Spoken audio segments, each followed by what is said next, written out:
नागपुर शहर के प्रतापनगर थाना क्षेत्र से पुलिस ने एक बड़ी चोरी का खुलासा किया है, जहां 2 आरोपियों ने 3 कटर मशीन जिसकी कुल कीमत 5,000 है, साथ ही एक होंडा कंपनी की दुपहिया वाहन क्रमांक MH49N6310 इसकी कीमत 40,000 आरोपियों ने चोरी किए हैं। पुलिस ने आरोपियों से कुल मिला के 50,000 रुपए का माल बरामद किया है। आरोपी उदय बंटी मालिक उम्र 20 वर्ष, गुरुदेव नगर निवासी, चेतन नामदेवराव कहाते उम्र 48 वर्ष, जूनी शुक्रवारी बताया जा रहा है। पुलिस ने दोनों आरोपियों को गिरफ्तार कर आगे की जांच पुलिस कर रही है। पोलीस राणा प्रतापनगर येथील तपास पथकांनी 2 आरोपी ताब्यात घेतले। त्यांच्या विचारपूस केली असता त्यांनी गुन्ह्याची कबुली दिलेली आहे।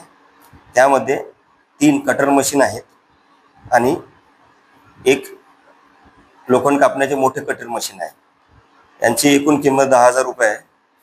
असे 4 कटर मशीन आणि त्यांना चोरी करण्यासाठी वापरण्यात आलेली एक होंडा ॲक्टिवा गाडी ही सुद्धा ताब्यात घेण्याचा 50,000 मुद्देमाल। 2 आरोपी नामे उदय बंटी मलिक वय 20 वर्ष व चेतन नामदेव कहाते वय 48 वर्ष, जे पोलीस स्टेशन नंदनवन और कोतवाली हद्दीत राहणारे यांच्याकडून जप्त करण्यात आलेला आहे।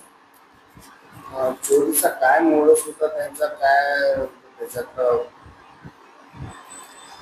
हे कन्स्ट्रक्शनचं जिथे काम आहे तिथे जाऊन रेकी करून तेथील मटेरियल चोरी करायचे आहे। त्यामध्ये त्यांना सदरचे कटर मशीन तिथे मिळून आले, रेकी करून त्यांनी ते चोरी केलेली आहे। कशासाठी चोरी करायचे, काय निष्पन्न झालेलं आहे? हे दारूचे नशे करणारे लोक आहेत आणि त्याकरता ते अशी मोटर किंवा हे चोरी करून स्वस्तात विकून त्याच्याकरता आपण ते नशे करता वापरत होते, म्हणजे दारू पिणे आम्ही